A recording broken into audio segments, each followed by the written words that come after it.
All right. So we're on chapter 3, and in chapter 3, we're numerically summarizing data.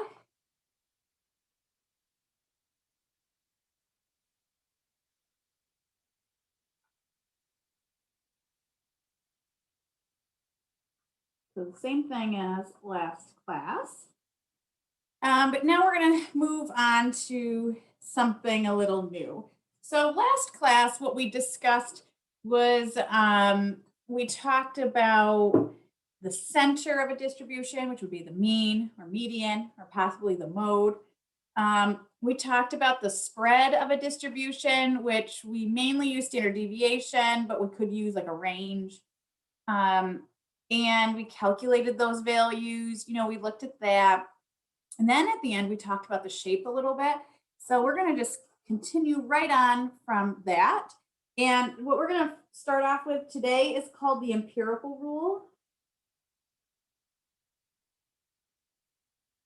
The empirical rule is a rule that's used for symmetric or bell-shaped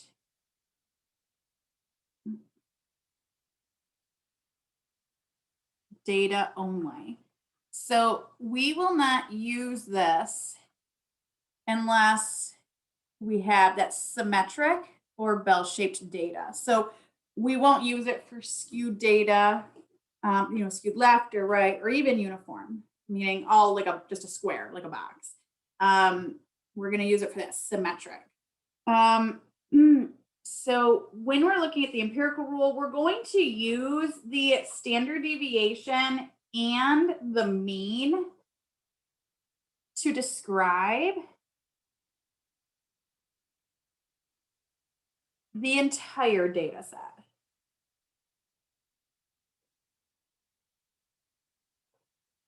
Okay. So I'm going to draw a picture because that's what the empirical rule is. It's a picture and it has a whole bunch of values with it.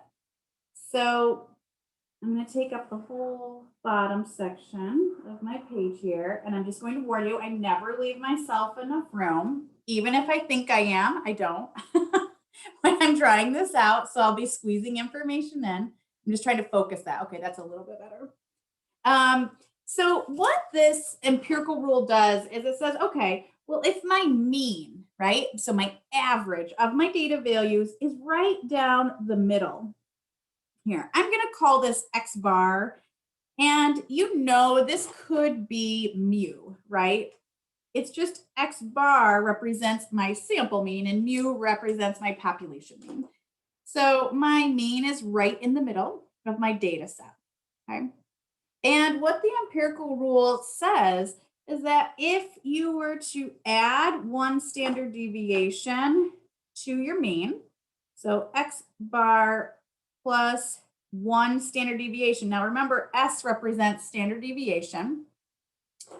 Let me just write that over here. S is equal to standard deviation of a sample, if we don't remember that from last week. And I can subtract one standard deviation from my mean of X bar. And in this middle section, my empirical rule says that 34% of my data, of all of my data overall, should be between the X bar minus S and X bar, and then 34% would be between X bar and 1 plus the X bar plus the 1 times the standard deviation. And so what this is that 68% of my data falls within 1 standard deviation of my mean. Okay, so that's what that says. So next, I'm going to go 2 standard deviations from my mean. So X bar minus 2 times S and X bar plus 2 times S. Now, the values here, so between 1 standard deviation and 2 standard deviations from the mean, just this little section here is 13.5%. I was going to kind of change colors up. If we can see that, 13.5%. And what that says is that this is where I always run out of room on the top. Okay, and what that says is that 95% of all of my data will fall within 2 standard deviations. So all of this area is 95% of my data. Okay, now this is an approximate rule. It's not just set in stone, it's approximate. You'll see that a lot in stats. Then here, I'm going to go on to 3 standard deviations away. Remember what a standard deviation represents? It represents the average distance from the mean. Okay. So when I go 3 standard deviations away, then I have 2.35% here. And the same thing over here, it's a mirror image because it's symmetric. And what that says is that within 3, this is where I run out of room always. Within 3 standard deviations of my mean, I will have 99.7% of my data. Now what happens is if you were to add all of these numbers up in between, you're going to get 99.7. If you took the purple and added the purple and the blue, all of those, you're going to get 95. If you added just the blue, you get the 68. Okay. So when you're looking at the empirical rule, it's really nice to have these individual percentages, but these overall percentages really represent the same thing. It's just not broken down as much as these individuals. And I'm leaving off a little something, right? Because it's 99.7, it's not 100%. So let's fill that little last section in here. So anything more than 3 standard deviations away right here is going to be, and I'm going to draw an arrow so I have enough room, 0.15%. It's a real small percentage. And same over here because it's a mirror image, 0.15%. And that makes up that little piece of that 0.3% and the little tails here. Okay. Now this is approximate. So normally when we're looking at the empirical rule and we're making statements about our data set, we'll say approximately or according to the empirical rule, approximately 68% is within 2 standard deviations, that kind of thing. So this is all how to numerically summarize. And a lot of this today is kind of like a data position. It's like telling you where you're at according to your overall data set, okay? Let me just make a note over here too that X bar is equal to the sample mean, just in case some of us forgot from last class. Okay.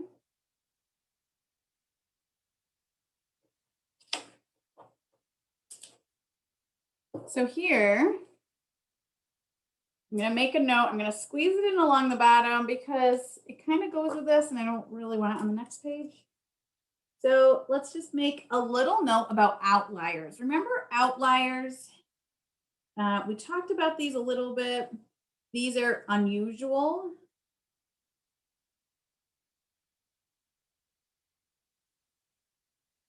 Values. And unusual values are beyond the middle 95%. And what that means is 2 standard deviations away. So what I'm saying here is when we're looking at the empirical rule and we're looking at our overall data set, if I had a value that was in this green or orange region, it doesn't matter what side, on the left or the right, I would consider those unusual values. So what we're saying, usual values for our data set are this middle 95%. Anything outside of that middle 95 is what we consider unusual, or sometimes we call those outliers, but unusual is really the best term to use here because they're really not common, so they're unusual. Where this middle 95 is what we consider like a common values that we would see. Okay, so let's take a look at an example. We're going to use the example from last class. I'm trying to see if I really want to use that example or not. I do, but I don't. Okay. Let's change it up. We'll do a different example from last class. I just think it'll be easier. So say we're looking at the number of classes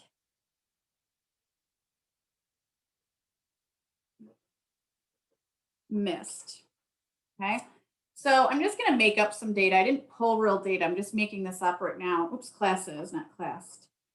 Classes missed. So let's say like we're looking at one of my classes from last semester, and I want to look at the average, number of classes that students missed in my one of my stat classes last semester. That's all I taught last semester was stats.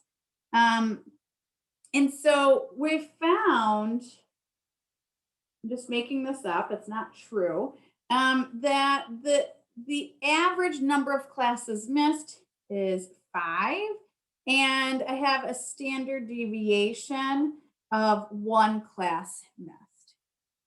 And I want to apply the empirical rule to this problem. So I know it's normally distributed.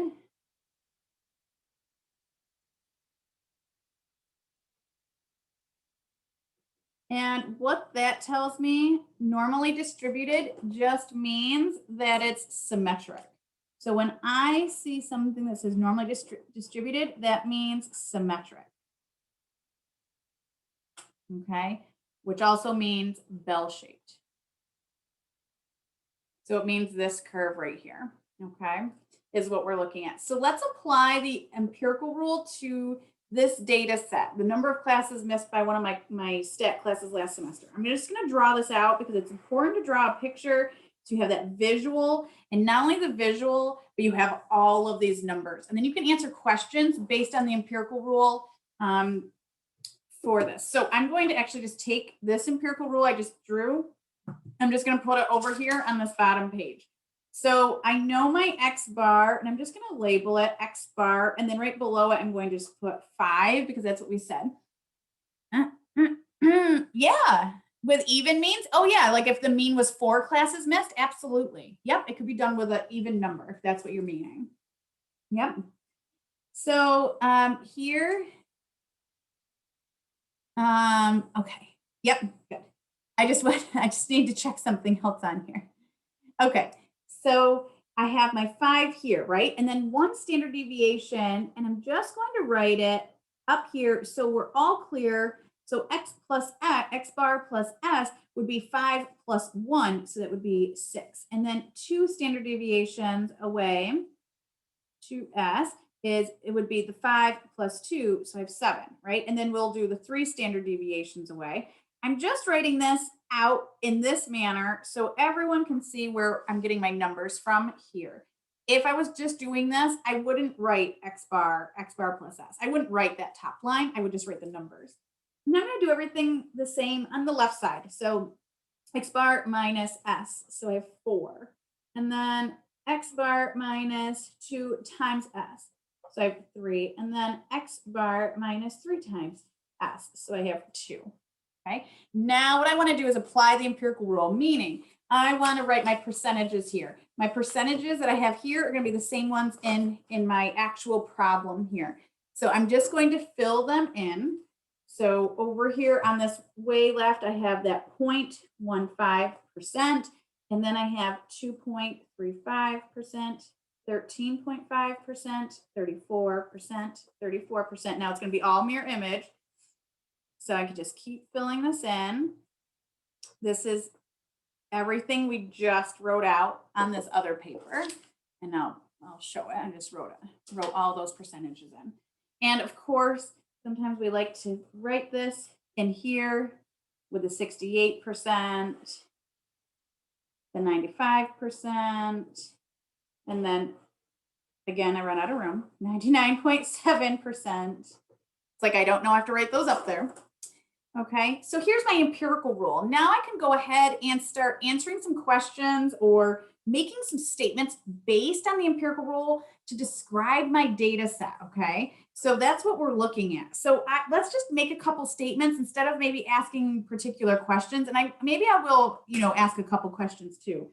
So I'm just going to say approximately because that's what it is. It's always approximately. It's not set in stone, not exact. So approximately 68% of the students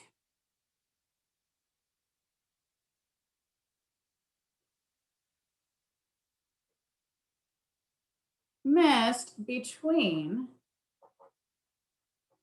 now 68% is this middle section, so one standard deviation away, so 4 and 6 days, okay, or 6 classes.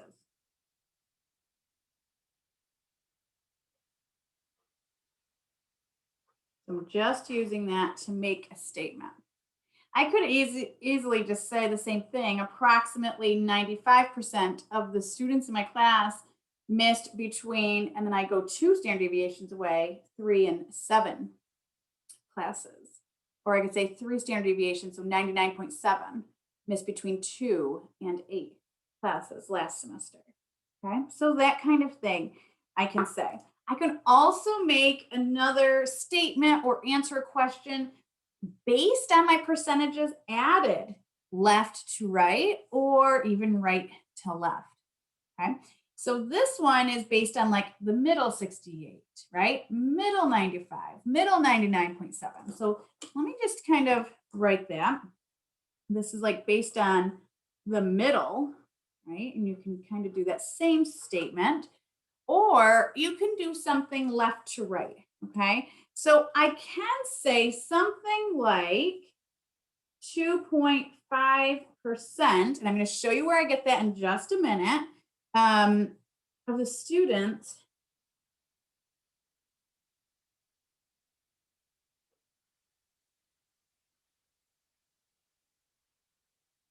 missed, let's see, 3 classes. Now, of course, this would be approximately, wouldn't be exactly. So where did I get the 2.5%? What I did was I added left to right. So 0.15, and maybe I'll write this down right here so everyone can see. It's the 0.15% plus the 2.35% makes up that 2.5%, right? So what I did was I went from left to right and I said, oh, okay. So approximately 2.5% of the students missed 3 classes. Or you can even say 3 or less classes, right? Because it could be 2 classes, but about 2.5 missed 3 classes. I can keep going with that, right? I can add all these up to go to 16% right here. 16% missed 4 classes. Or I could say approximately 50%, so it would be this half, missed 5 classes. Okay. So you can see how that works. Or you can look at it on the top side too. Okay. So I could say 2.5% of the students missed 7 classes. See how I just go from right to left here? So the 0.15 plus the 2.35, and I can say 2.5% of the students missed 7 or more classes. You can even word it like that. You could just say 7 classes. Would say 16%, more than that. So when you word it, sometimes the less than or the more than tells you if you're on the left is less than, and more than would be on the right. Okay.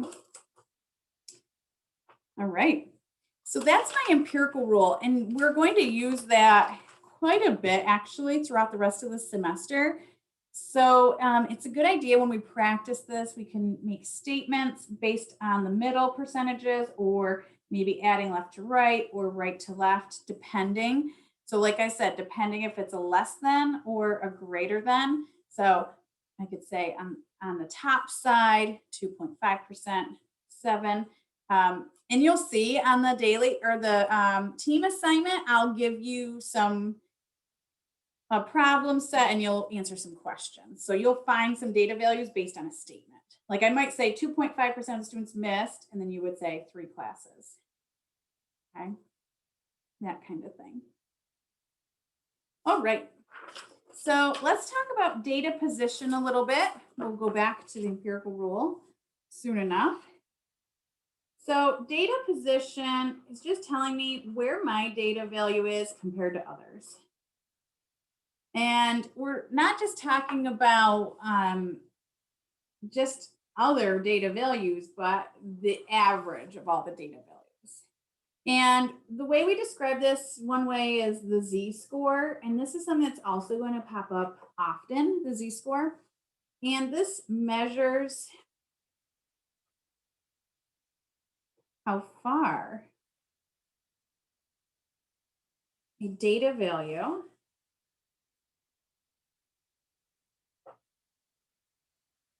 is from the mean.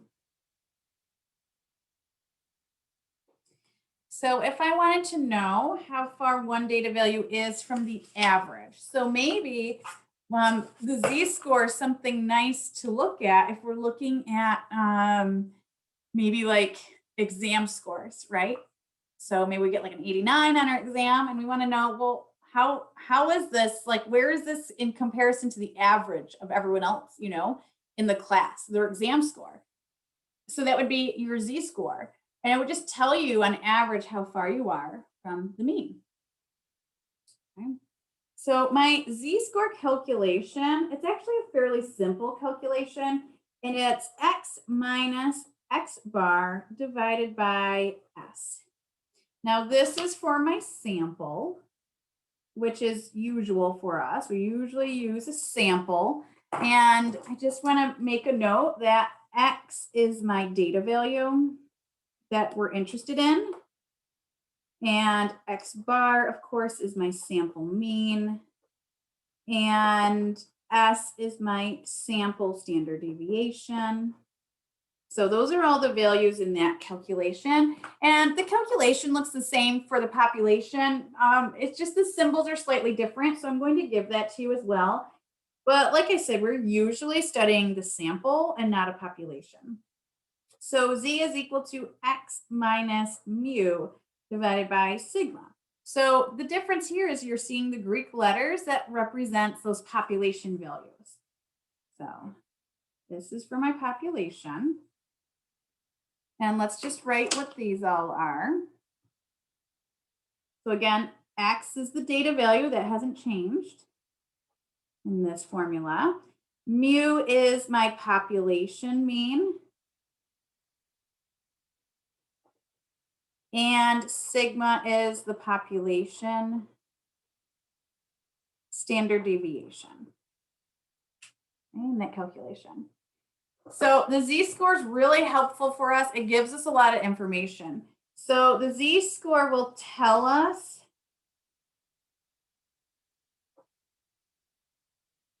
the number of standard deviations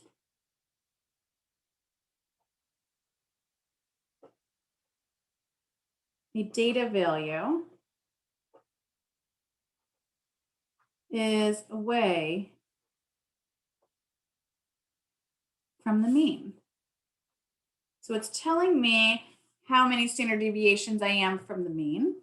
And this z-score can be positive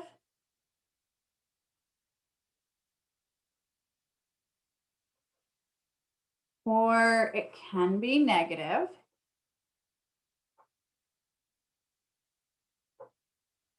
So what that means for us is if we have a positive z-score, then this just means that my z-score is greater, or my data value is greater than x bar, or the mean. And if it's negative, it just means it's less than that mean. So it's telling me my position. Just Just knowing if it's a positive or negative number alone tells me if I'm above the mean, so greater than the mean, or if I'm less than the mean or below it. And that gives me a lot of information, actually, just knowing the positive or negative. And then the number represents how many standard deviations I am from the mean. So this looks like a lot, but it's actually really not a lot. It's a simple calculation. Once we have the mean and standard deviation, it's just subtraction and division. So it's real simple. And I think it's a really nice number actually to get. And we're going to use this throughout the semester. You're going to see as we get into some later chapters, we go back to this idea. Let's talk about these unusual values or these outliers. You're going to see me talk about these all the time now because these are important for us to recognize unusual values or outliers. So unusual values, now this is going to go along with what I said in that outside 95% have, oops, that didn't right, have z-scores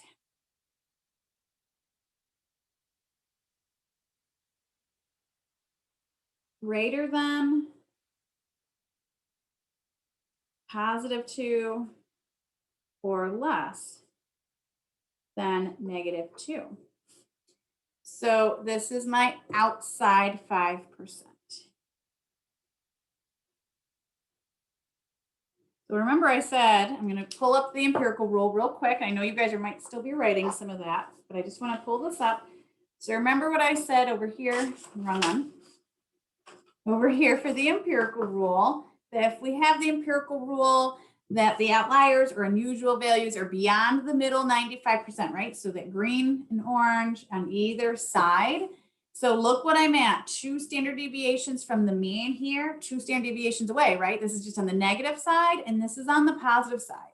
So what happens is my z-score would be a number greater than 2.0 or a number less than 2.0. So anything beyond -2 or beyond +2, okay, would be considered an unusual value. And so you can see where that directly relates to that empirical rule in the same understanding there, okay? So those are my unusual values. You know, guys, these unusual values pop up often. And the reason why I talk about them often is because if you have a lot of unusual values or outliers, they can skew or give you like kind of misleading information about your overall data set. So we get to a point where we really need to know if we have these unusual values. We need to make a note of them.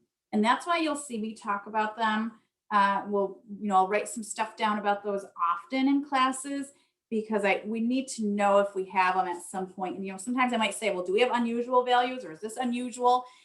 Because as we get going forward, an unusual value could really upset the way we're looking at data and not give us a correct picture of what it really should be because that unusual value is really skewing everything. Okay, so that's what we're kind of looking at. So let's take a look at an example using this z-score stuff, okay? Obviously, I have to go to a new page because I maxed that one out. So this example, I'm going to write it all out. It's kind of long, but we have a highly selective school.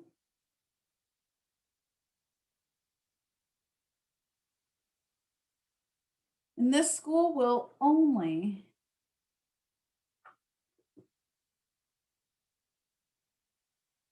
admit students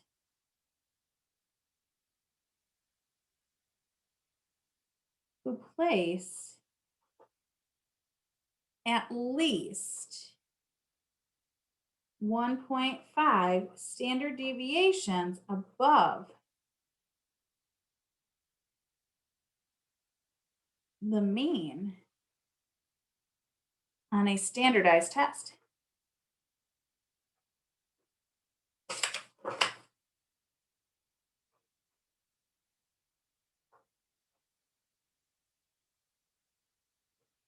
And that standardized test has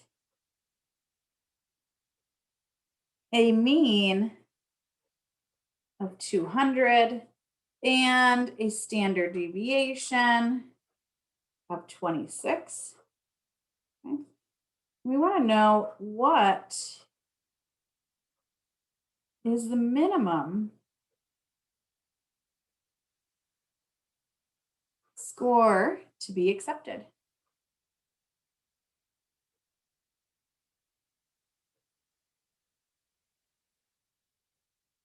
Okay. So when we're talking about, it's tricky with word problems sometimes, right? But when we're looking at something like this, I actually, first of all, I just always highlight all the information I need because it just helps me organize this. So when we're looking at something like this, and it says, well, what's the minimum score to be accepted? Okay, so we have the school. They're only going to accept students that have a score above 1.5 standard deviations on the mean, right? On that standardized test. And it tells me what the mean standard deviation is. So I want to know, okay, well, what do I need? So what is my data value? That's my X. So what I'm looking at is, if I can find it, what is my X in this formula? That's what I'm looking for. I know Z because it's my number of standard deviations, and that says 1.5. I have the mean and I have the standard deviation. So I'm looking for this X. So we have Z is equal to X minus X bar over S. And like I said, I'm going to pick out some information because I just need to identify everything. This is my Z. It's the number of standard deviations. It says above, so I know it means it's positive, right? The mean. And the mean here is 200. So that is my X bar, and my standard deviation is 26. That is my S. This is how I always do all my problems. I don't know. It's just the way I've always done them. I always just kind of highlight information. I pick it out that way. It's just easy to organize it for me. So like right now, and I'm teaching online a lot, sometimes I'll just write it on a separate piece of paper if it's online, but I have this handwritten. So I just circle them and label them. This just seems to be easy for me. You don't have to do that. Just know that. It's just something I do. Okay. So now I want to plug in because I have all my things labeled. I know what everything is except for X. That's what I'm going to be solving for. So my Z is 1.5, right? And that is equal to X. That's my unknown. My X bar is 200 and my standard deviation is 26. So I'm just plugging everything in. And now I need to solve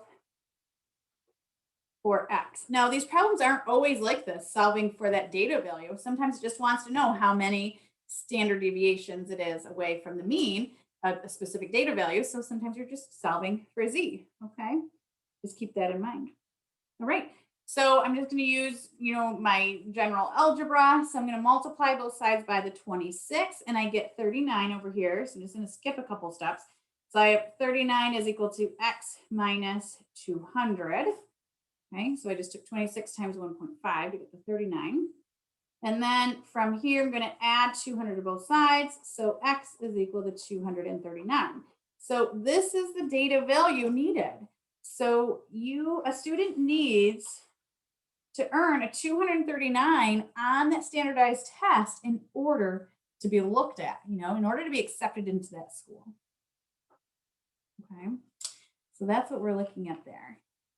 So I want to ask you, is 239 unusual? Is that an unusual score? 239? Do you think this is considered unusual? Unusual, something that has a No, because it's only 1.5. Yeah, you guys got it. Yep. So unusual is beyond 2 standard deviations. So it's no, since the Z is only 1.5, not beyond +2. Just write something like that. Okay. So you're right. My Z score is only 1.5. We've said unusual would be something above +2 on the positive side or below -2 on the negative side. So that's looking at the Z score a little bit. We really do a lot more with this as we continue through the course. It just right now, it just gives us an idea of data position. So meaning that 239 is 1.5 standard deviations above the mean. That's what we're really looking at. Okay. And like I said, if you're looking at like an exam score, it's really actually nice. So you can see, okay, well, how far am I from the average of everyone else in the class, right? Gives you an idea. Another way of looking at data position, so if that was a z-score, that was one way of looking at data position. We have a couple ways, and I'm only going to talk about one more way today, and then we'll continue the conversation next class. But another way is called percentiles.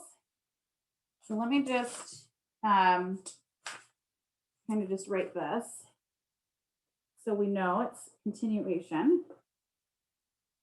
If we were in the classroom, you would see that it was continued.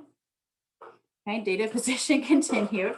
And so another way of talking about data position is percentiles.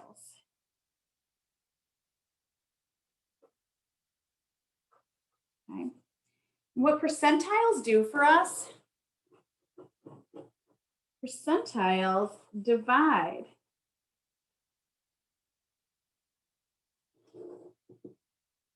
a set of data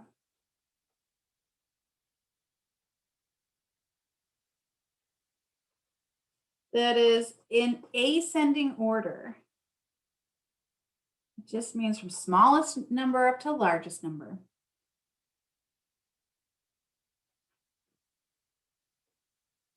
Into a bottom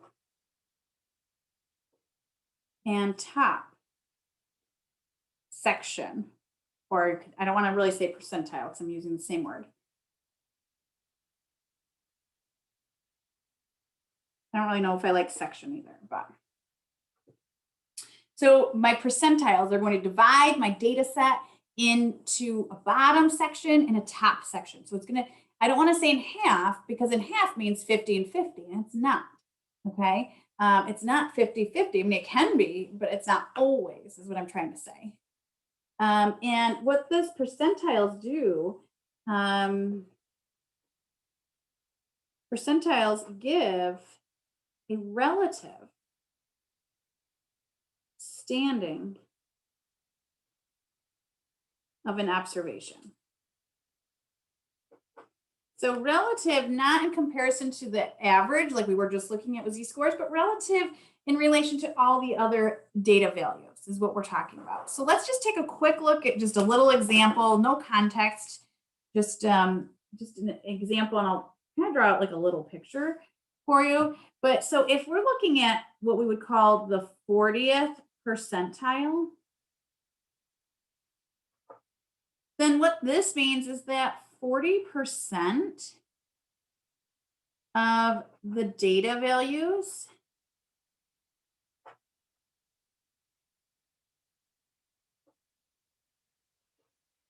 are below this value, and 60%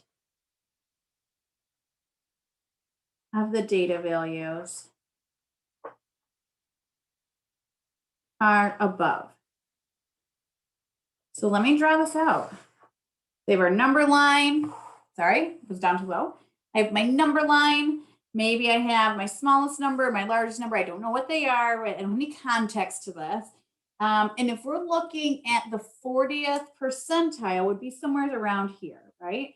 So it would mean 40% of the values down here, and then the other percentage, which is 60, because it's out of the whole 100, would be up here to the right. So this right here would be the 40th percentile. Now, we're not going to actually calculate percentiles. We're going to relate to the wording of percentile and the idea of what a percentile is. We will be looking at those, okay? But we're not actually going to calculate percentiles. Now, I want to make a note here about percentiles. And you know how we talked about last class about the mean and the median? Well, the median, I'm just going to squeeze it in right here. The median is a special case